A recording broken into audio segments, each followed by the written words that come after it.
MDH biryani મસાલા, પારંપરિક બિરયાનીનો અસલી સ્વાદ. असली मसाले सच सच MDH વેલકમ બેક. જમ્મુ કાશ્મીરથી સૌથી મોટા અમે આપને સમાચાર આપી દઈએ. સાંબામાં ભારતીય સેનાએ એ કાર્ય કર્યું છે જેને જાણીને તમને પણ ગર્વ થશે. આપને તો પહેલા એ વિડીયો બતાવી દઈએ. આ સાંબાનો વિડીયો છે. સાંબા એ સંવેદનશીલ વિસ્તારની સાથે સાથે ગાઢ જંગલોથી ઘેરાયેલો આ વિસ્તાર કે જ્યાં આતંકવાદીઓએ ઘૂસણખોરીનો પ્રયાસ કર્યો હતો, પરંતુ આપને જણાવી દઈએ કે જ્યાં ભારતીય સેનાએ બહાદુરીપૂર્વક 7 આતંકવાદીઓને ઠાર કર્યા હોવાની વિગતો છે. હિરલ, જી બિલકુલ, દ્રશ્યોમાં સ્પષ્ટપણે જોઈ શકાય છે. રેડ કલરનું એરો છે, ત્યાં તમે જોઈ શકો છો કે અહીંયા સટીક નિશાન જે લગાવવામાં આવ્યું હતું અને આ જ નિશાન પર ભારતીય સેનાએ અહીંયા જડબાતોડ હુમલો કરી દીધો છે. બિલકુલ. તો જે રીતે આ વિડીયો કે જે ગાઢ જંગલો છે ત્યાં 7 આતંકવાદીઓને ઠાર કરાયા છે. મારા સહયોગી નીરુ પણ અમારી સાથે જોડાય છે, તેમની પાસે વિગતો જાણીએ. નીરુ, ભારત હવે એટલું સક્ષમ છે અને એટલું એલર્ટ છે કે પાકિસ્તાન યેન કેન પ્રકારે પ્રયાસ કરે છે, પણ એ પ્રયાસ તેના નિષ્ફળ રહેવાના છે. સાંબા આનું સૌથી મોટું ઉદાહરણ છે. આપની પાસેથી તમામ વિગતો લેવી છે. પાકિસ્તાનને હવે સ્પષ્ટ થઈ ગયું છે કે એનાથી કંઈ જ થઈ શકે તેમ નથી. એની પાસે હવે ન તો પૈસા છે, ન શક્તિ છે, ન પાણી છે. પાણી પણ પૂરતું બંધ કરી દેવામાં આવ્યું છે. પાકિસ્તાનની હાલત અત્યારે બિલકુલ ખરાબ થઈ ગઈ છે અને એટલા માટે જ પાકિસ્તાન પાસે હવે કોઈ જ જાતનું પાવર રહ્યું નથી અને એટલા માટે જ હવે પાકિસ્તાનનો નીચતાનો ઉચ્ચતમ સ્તર જોવા મળી રહ્યો છે. તમામ રીતે ડ્રોન અટેક, મિસાઇલ અટેક, તમામ હુમલાને ભારતે નાકામ કર્યા છે. S-400 થી પોતાના તમામ હુમલાઓ પાકિસ્તાનના નાકામ કરવામાં આવ્યા છે અને એટલા માટે જ હવે ઘૂસણખોરીના પ્રયાસથી ભારત ઉપર તેઓ હુમલા કરવા માંગી રહ્યા છે. અને આ જે વિડીયો આપણે ચલાવી રહ્યા છે, એક્સક્લુઝિવ વિડીયો TV9 પર, આ પુરાવા છે કે ભારતીય સૈન્ય કેટલું સજ્જ છે. BSFની જે સર્વેલન્સ ગ્રીડ છે તેના થકી આ તમામ એક્શન ટેરરિસ્ટની ટ્રેક કરવામાં આવી હતી. 7 આતંકવાદીઓને ઠાર મારવામાં આવ્યા છે અને ત્યારબાદ આ જે પાકિસ્તાનની પોસ્ટ હતી તેને પૂરી રીતે ધ્વસ્ત કરી દેવામાં આવી છે. સાથે જ હું આપને જણાવી દઉં કે આ માત્ર ઘૂસણખોરીના પ્રયાસ કોઈ પણ એક સેન્ટરથી નથી થઈ રહ્યા. LOCની તરફ ભારતની સીમાના જેટલા પણ વિસ્તારો છે તેમાં ગુજરાતના તમામ વિસ્તારોનો પણ સમાવેશ થઈ રહ્યો છે અને એટલા માટે જ BSFની વાત કરીએ કે આર્મીની વાત કરીએ, તમામ ફોર્सेस ભારતના બિલકુલ સજ્જ છે કે કોઈ પણ જગ્યાએ ચૂંક ન થાય અને તમામ બાજ નજર રાખી રહ્યા છે અને તમામ ગાડીઓની ચેકિંગ કરવામાં આવી રહી છે. અને ખાસ કરીને જેસલમેરમાં જે રીતે અત્યારે મિસાઇલ જોવા મળી છે કે લાઈવ બોમ્બ બીજા વિસ્તારોમાં જોવા મળી રહ્યા છે, તે પુરાવા આપી રહ્યા છે કે ચીનની મિસાઇલ કે ચીનના બોમ્બ જે છે, હથિયારો લઈને અત્યારે પાકિસ્તાન ભારત ઉપર અટેક કરી રહ્યું છે. અને અહીં સૌથી મહત્વપૂર્ણ બાબત એ છે કે ચીનની જે છે તેને ત્યાર કન્વિન્સ કર્યા બાદ જ આ હુમલો ભારત ઉપર કરવામાં આવી રહ્યો છે. જો કે અહીં આયરની એ છે કે ચીન તરફથી એક ડિપ્લોમેટિક સ્ટેટમેન્ટ થોડી વખત પહેલા જ રિલીઝ કરવામાં આવ્યું હતું કે તેઓ ભારત અને પાકિસ્તાન બંનેને અત્યારે સંયમ જાળવવા માટે કહી રહ્યા છે અને કોઈને પણ ખુલ્લો સપોર્ટ ચીને દાખવ્યો નથી. પણ જે મિસાઇલ્સ અને બોમ્બ્સના પુરાવા અહીં મળી આવ્યા છે ભારતીય જમીન પર, તે સાબિત કરી રહ્યા છે કે ચીન કઈ રીતે પોતાની પાખંડી ચાલ ચાલી રહ્યું છે અને પોતાની નીચ હરકતથી ચીન બાજ નથી આવી રહ્યું. અને અહીંના હું આપને જણાવી દઉં, સૌથી મોટું ભારત માટે જે એડવાન્ટેજ છે, ઇઝરાયલની વાત કરીએ, જાપાનની વાત કરીએ, USની વાત કરીએ, તમામ મોટા રાષ્ટ્ર જે છે એ ભારતની સાથે છે. પાકિસ્તાનને તમામ દેશોએ પીઠ પોતાની દાખવી દીધી છે. સાઉદી અરાબિયાની જો વાત કરીએ, જે સૌથી મોટો દોસ્ત હતો પાકિસ્તાનનો, તેને પણ અત્યારે પાકિસ્તાનનો સાથ છોડી દીધો છે. અને સૌથી મોટા સમાચાર તો એ પણ સામે આવી રહ્યા છે કે પાકિસ્તાનની જે ઇકોનોમિક એડવાઇઝરી બોર્ડ છે તેમને ટ્વીટ કરીને વર્લ્ડ બેંક સામે પોતાના હાથ ફેલાવ્યા છે અને કહ્યું છે કે હવે પાકિસ્તાન પૂરી રીતે બરબાદ થઈ ગયું છે, તેઓને હજી વધુ ફંડિંગની જરૂર છે. જો કે દુનિયાની સામે હવે પાકિસ્તાનનું પાપ સ્પષ્ટ રીતે જોવા મળી રહ્યું છે કે કઈ રીતે તેને આતંકવાદને અત્યાર સુધી ટ્રેનિંગ આપી અને તમામ જગ્યાઓ પર ટેરરિઝમ ફેલાવ્યું છે અને એને જોતા જ અત્યારે કોઈ પણ દેશ તેની મદદ કરવા માટે આગળ નથી આવી રહ્યું. બિલકુલ નીરુ, વધુ અપડેટ આપની પાસે લેવા છે, પરંતુ રાજસ્થાનથી સમાચાર સામે આવ્યા છે. જેસલમેરમાં જીવતો બોમ્બ મળી આવ્યો છે અને આ ઘટના બની છે કિશનઘાટ વિસ્તારમાં. જીવતો બોમ્બ મળતા હડકંપ થઈ ગઈ છે. નર્સરી સામેના જાડી ઝાંખરા વચ્ચે આ બોમ્બ પડ્યો હતો. સ્થાનિકે બોમ્બને જોઈ સરપંચને જાણ કરી છે. સ્થાનિક પોલીસ અને એરફોર્સની ટીમ અત્યારે ઘટનાસ્થળ પર પહોંચી છે. બોમ્બ મળ્યો તે જગ્યાને કોર્ડન કરી દેવામાં આવી છે. ગુરુવારે રાત્રે પાકિસ્તાને જેસલમેર પર હુમલો કર્યો હતો, પરંતુ એ હુમલો નિષ્ફળ બનાવવામાં આવ્યો હતો. નીરુ, ફરી એક વખત આપની પાસે આવવું છે. જેસલમેરમાં જે રીતે હુમલો કરવામાં આવ્યો હતો ત્યાં જીવતો બોમ્બ મળી રહ્યો છે અને આપને જણાવીએ સ્થાનિક પોલીસ ઘટનાસ્થળ પર પહોંચી છે. એ સિવાય ભટિંડામાંથી પણ મિસાઇલના ટુકડા મળી આવ્યા છે. જે પ્રકારની નાપાક કરતૂત પાકિસ્તાન દ્વારા કરવામાં આવી, ખેતરમાંથી પાકિસ્તાને ફાયર કરેલી મિસાઇલનો કાટમાળ મળી આવ્યો. ગત રાત્રે પાકિસ્તાને પંજાબના અનેક શહેરોને ટાર્ગેટ કર્યા હતા. એક ભયનો માહોલ ફેલાઈ ગયો હતો. બ્લેકઆઉટ કરી દેવામાં આવ્યું હતું અને તે વચ્ચે હાલ એરફોર્સની ટીમ હોય કે સ્થાનિક પોલીસ હોય તે ઘટનાસ્થળ પર પહોંચી છે. જેસલમેરમાં જીવતો બોમ્બ મળી આવ્યો હોવાની વિગત છે. કિશનઘાટ વિસ્તાર કે જ્યાં હડકંપ મચી ગયો છે, લોકોમાં રીતસરનો ભયનો માહોલ છે. નર્સરી સામેના જાડી ઝાંખરા વચ્ચે આ બોમ્બ પડ્યો હતો જે મળ્યો છે. સ્થાનિકે બોમ્બને જોઈ સરપંચને જાણ કરી છે અને સરપંચ દ્વારા સ્થાનિક પોલીસે જાણ કરવામાં આવી અને તે બાદ એરફોર્સની ટીમ ઘટનાસ્થળ પર પહોંચી છે. આપને જણાવી દઈએ, ગઈકાલે મોડી રાત્રે રાજસ્થાનના જેસલમેરમાં ડ્રોનથી એક હુમલો કરવામાં આવ્યો હતો, પરંતુ આપણી ભારતીય સેનાએ ડ્રોન હુમલાને પણ નિષ્ફળ બનાવી દીધો હતો. એટલે પાકિસ્તાન એટલું રઘવાયું છે કે કેન પ્રકારે હવે ભારત પર હુમલાના પ્રયાસ કરી રહ્યું છે.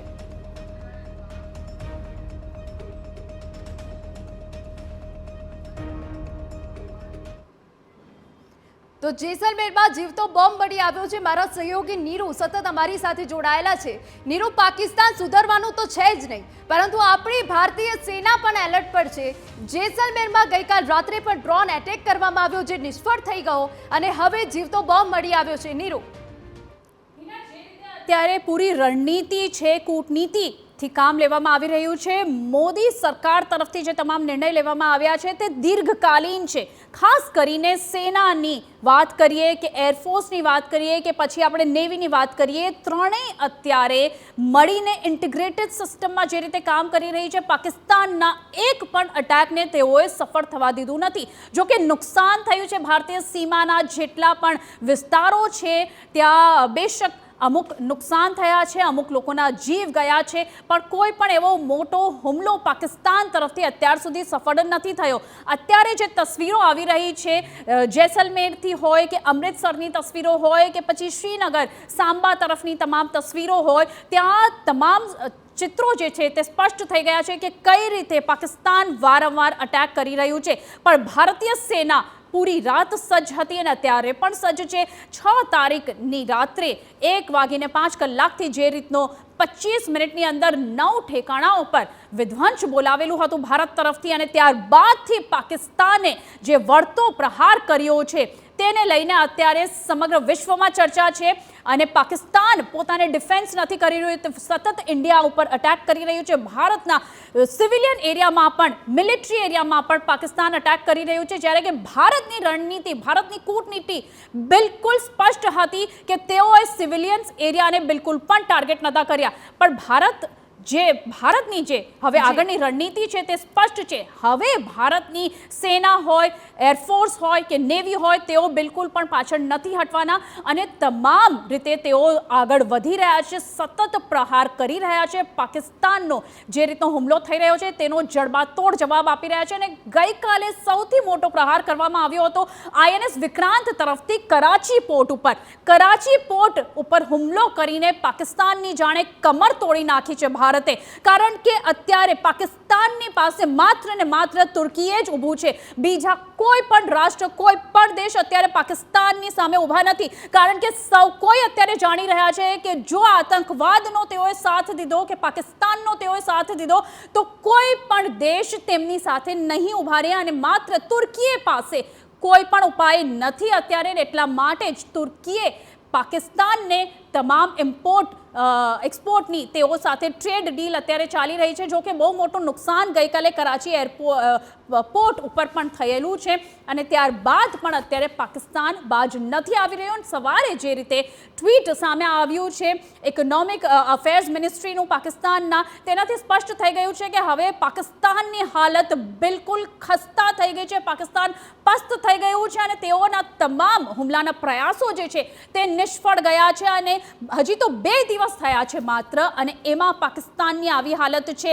હું આપને જણાવી દઉં, જે રક્ષા નિષ્ણાતો તમામ અત્યારે અહેવાલ આપી રહ્યા છે, તેમના જે તમામ નિવેદનો સામે આવી રહ્યા છે, તેઓનું કહેવાનું છે કે 2 દિવસમાં જો આવી હાલત છે તો 6 દિવસમાં પાકિસ્તાન પૂરી રીતે ખત્મ થઈ જશે અને જો પાકિસ્તાન આ જ રીતે સતત અટેક કરતું રહ્યું ભારત પર તો ભારત એવો પ્રહાર બોલશે કે નકશાથી પાકિસ્તાન પૂરી રીતે હટી જવાનું છે, પૂરી રીતે તેનો વિનાશ કરી નાખવાનું છે ભારત. અને પાકિસ્તાનના મંત્રી તરફથી એ પણ બયાન દેવામાં આવ્યો હતો કે 150 મિસાઇલ ભારત ઉપર મારવામાં આવશે. ભારત ઉપર 150 મિસાઇલ મારવા માટે તેઓનો ટાર્ગેટ ભારત છે કે એશિયા છે તે જ તેઓને સ્પષ્ટ ખબર નથી. બેસિક જે રણનીતિ હોય છે તે જ તેઓને ખ્યાલ નથી. અત્યારે તેઓ બિલકુલ નર્વસ થઈ ગયા છે અને તેઓને ખબર છે કે તેઓનો વિનાશ નિશ્ચિત છે અને એટલા માટે જ તેઓ આવા નિવેદનો આપી રહ્યા છે. જો ભારત તરફથી ન્યુક્લિયર અટેક કરવામાં આવે તો પાકિસ્તાનનો જે નામો નિશાન છે તે આ દુનિયાથી મિટાઈ જશે અને આની હવે પાકિસ્તાનને ખાતરી થઈ ગઈ છે, આની ખબર થઈ ગઈ છે અને એટલા માટે જ પાકિસ્તાન ઘૂસણખોરીના પ્રયાસ કરે છે, સતત મિસાઇલ અટેક કરી રહ્યા છે, ડ્રોન અટેક કરી રહ્યા છે. હવે જોઈ રહ્યું કે આ તમામ જે તણાવની સિચ્યુએશન છે આગળ કઈ રીતે વધે છે અને પાકિસ્તાન હવે ઘૂંટણિયા ભર આવી ગયું છે પણ રસ્સી ચલી ગઈ છે, તેઓનો બલ અત્યાર સુધી નથી ગયો. આગળની રણનીતિ પાકિસ્તાનની શું હોય છે તે જોવું રહ્યું. જી બિલકુલ નીરુ, આપ અમારી સાથે જોડાયેલા જ રહેજો. મહત્વના સમાચાર સામે આવી રહ્યા છે. રક્ષા પ્રધાને આજે ઇમરજન્સી બેઠક બોલાવી છે. રાજનાથસિંહ સેના અધ્યક્ષો સાથે બેઠક કરશે. આ સાથે CDS અને ત્રણેય સેનાના અધ્યક્ષો હાજર રહેશે. બેઠકમાં આગળની રણનીતિ શું રહેશે તે અંગે ચર્ચા કરવામાં આવશે. વર્તમાન પરિસ્થિતિનો રક્ષા પ્રધાન તાગ મેળવશે. બપોરે 2 વાગ્યે DRDOની પણ ઇમરજન્સી બેઠક મળનાર છે. મહત્વના સમાચાર, જે પ્રકારે ભારત પાકિસ્તાન વચ્ચે તણાવભરી સ્થિતિ છે તેને લઈને જ હવે રક્ષા પ્રધાન દ્વારા આ મહત્વની બેઠક બોલાવવામાં આવી છે. સેનાની ત્રણેય પાંખના અધિકારીઓ છે તે પણ આ બેઠકમાં ઉપસ્થિત રહેશે અને આગામી સમયમાં ભારતે પાકિસ્તાન સામે કેવું વલણ અપનાવવું તે મુદ્દે ખાસ ચર્ચા કરવામાં આવશે.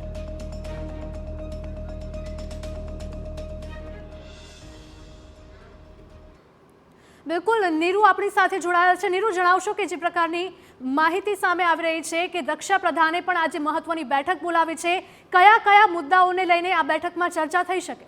ઓપરેશન સિંદૂર હજી પણ જારી છે. આ સૌથી મોટું નિવેદન રાજનાથસિંહ તરફથી સામે આવ્યું હતું. ગઈકાલે પણ તેમને પોતાનું નિવેદન આપ્યું હતું અને ઓપરેશન સિંદૂર ત્યાર સુધી જારી રહેશે જ્યાર સુધી પાકિસ્તાન પોતાના હથિયાર નહીં રાખી દે. કારણ કે અત્યારે હવે આ પારની સ્થિતિ અહીં થઈ ગઈ છે. જો કે વોરની જે સિચ્યુએશન છે તેનું ઓફિશિયલ ડિક્લેરેશન કરવામાં નથી આવ્યું ભારત તરફથી, કારણ કે વોર કોઈ પણ દેશ નથી ઈચ્છી રહ્યું. ભારત બિલકુલ યુદ્ધના ફેવરમાં ન હતું પણ પાકિસ્તાનની જે રીતની કરતૂત સામે આવી છે, જે રીતનું પાખંડ પાકિસ્તાને દુનિયાની સામે બતાવેલું છે, તેનો વળતો પ્રહાર અને જડબાતોડ જવાબ આપવાની જરૂર હતી અને એટલા માટે જ અત્યારે તમામ રણનીતિ આગળની તૈયાર કરવા માટે આ મહત્વપૂર્ણ બેઠક યોજવામાં આવી છે. ખાસ કરીને જે ત્રણેય પાંખો છે, આર્મી, નેવી અને એરફોર્સ, તેઓના પણ તમામ કમાન્ડર્સ સાથે અત્યારે મળી અને આગળની રણનીતિ તૈયાર કરવામાં આવી રહી છે કે કઈ રીતે પાકિસ્તાનને પૂરી રીતે વિનાશ તેનો કરવામાં આવે, કારણ કે વારંવાર આ રીતના હુમલાઓ તેઓ સતત કરી રહ્યા છે અને સિવિલિયન્સ એરિયામાં, મિલિટરી એરિયાના ભારતને ટાર્ગેટ કરવામાં આવી રહ્યા છે. જો કે અત્યારે આપણે જણાવી દઉં કે અમૃતસરની વાત કરીએ, અંબાલાની વાત કરીએ, ચંડીગઢની વાત કરીએ તો ત્યાં તમામ લોકોને એલર્ટ મોડ પર રાખવામાં આવ્યા છે. સાયરન્સ ત્યાં લગાવવામાં આવ્યા હતા. જો કે થોડી વખત પહેલા જ નિવેદન સામે આવ્યું છે કે ત્યાંના સાયરન્સ બંધ કરી દેવામાં આવ્યા છે, પણ લોકોને ખાસ નિવેદન કરવામાં આવ્યું છે કે તેઓ પોતાના ઘરેથી બહાર ન નીકળે. હવે અત્યારે તમામ સ્ટ્રેટેજી બનાવવામાં આવશે, આગળની પ્લાનિંગ. જો કે ઓપરેશન સિંદૂર જ્યાર સુધી ચાલુ છે ત્યાર સુધી આગળ સતત આ રીતની કાર્યવાહી ચાલશે. હિરલ. બિલકુલ નીરુ, આપ અમારી સાથે જોડાયેલા રહેજો. પડે માહિતી અમે આપની પાસેથી મેળવતા રહીશું, પરંતુ હાલ સમય થયો છે એક બ્રેક લેવા. MDH કિચન કિંગ મસાલા રસોડામાં હોય તો આપણે કંઈ પણ બનાવી શકીએ છીએ. રીંગણાનો ઓળો, બટેટા ફુલાવર, ભીંડી મસાલા અને બીજું ઘણું બધું. MDH